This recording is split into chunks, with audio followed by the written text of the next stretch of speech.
It is very, very effective. Practiced by many, many athletes, amateurs and professionals. It will completely change your game.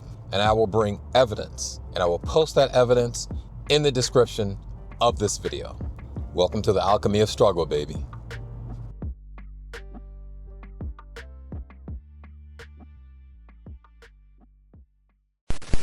So what is this hack where you can train every day and not injure yourself, not hurt yourself, that enhances your game beyond anything you could imagine? This is not a trick. I repeat, this is not a trick. You need to learn how to visualize. Hear me out.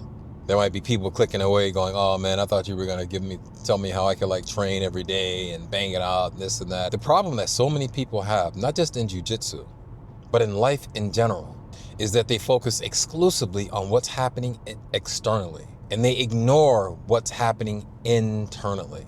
Visualization is a different type of training.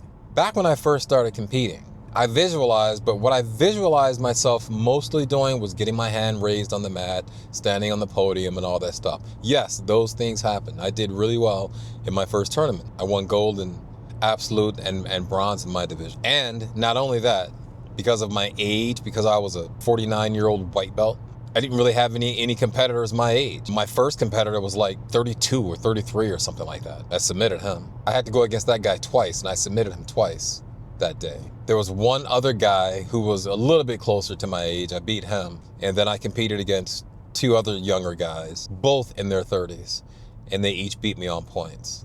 So I had a good showing my very first tournament. So I'm sitting in the sauna last night and playing my 2025 playlist. Every year, I create a brand new training playlist, and that's the playlist that I listen to every time I train. So I'm listening to my 2025 playlist, and I'm visualizing myself at the venue, checking the schedule board, getting gi checked, getting my fingernails looked at, doing the official weigh-in, standing in the bullpen, walking out to the mat, standing on the edge of the mat, stepping onto the mat, wiping my feet 3 times before stepping into the actual match area of the mat. It's a weird ritual that I do every match. I wipe my feet 3 times.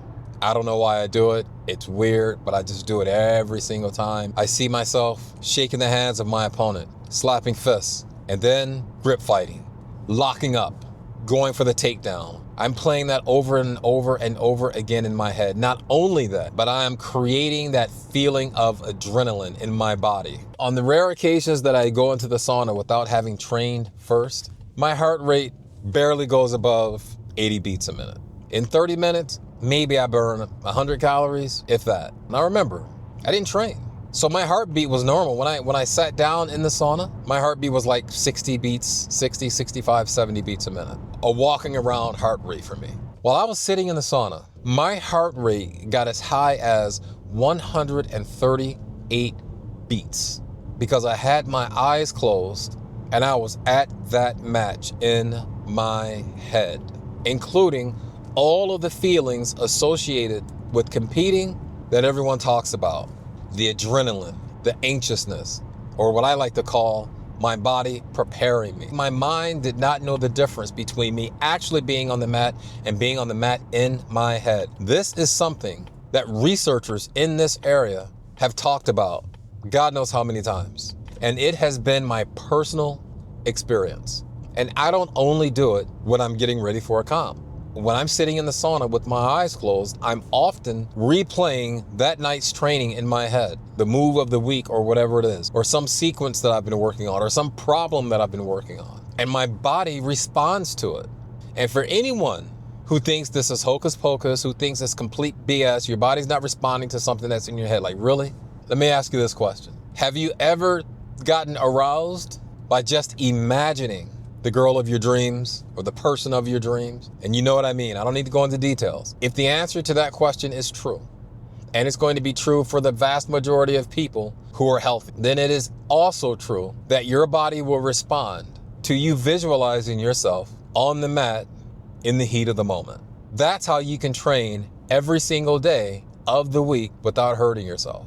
All the top athletes talk about it. They talk about how they use active visualization, sitting down and seeing themselves in that critical moment, shooting the winning shot, scoring the winning run, delivering the knockout punch, or getting the last minute sweep to win, getting the submission, getting out of the submission. The key to visualization is, number one, it has to be very vivid. It has to be rehearsed many, many times. And the reason it works is because the brain cannot distinguish between something that's really vividly visualized and something that's real. So by the time Michael steps up on the block to swim a race in a World Championships or Olympic Games, he's swum that race hundreds of times in his mind before he gets up there. When I would visualize, it would be what you want it to be, what you don't want it to be, what it could be. Yeah. So it's like you're always ready for anything that comes your way. I tend to be calm. Things tend to slow down. As I go into situations that people don't know the outcome, I've already experienced them in my mind, just playing tricks with myself. So it didn't seem new to me. Once I began to understand that, I became a master of the game of basketball. If you have not made this a part of your game and your preparation, I implore you to do it starting today. You will be absolutely amazed at the results that you get. And when I'm sitting there in the sauna last night, and my heart rate hit 138 beats while I'm sitting there, even on days that I train really hard and then get in the sauna with my heart rate already elevated, it's rare that it would ever get that high. But I worked really, really hard to put myself visually in my head in that moment, when with all of the feelings associated with it. Even now thinking about it, I can feel it. And I'm sure if I check my heart rate right now, it's probably a little bit elevated. The point of this is that you want it to be familiar so that when you step on the mat, it does not feel as foreign as it would if you hadn't done this. And that's going to be the core of my training over the next few days. Visually putting myself in the moment. Not standing on the podium, not getting my hand raised, but dominating the game. So there you have it. If you've ever tried that and had good results from it, I'm really curious. I'd love to know where your results have been. Let me know in the comments. And look, guys, I'm trying to hit 500 subscribers. Help a brother out. Smash that like, smash that subscribe, so I can keep bringing you things from the alchemy of struggle. Keep up the good fight. Peace.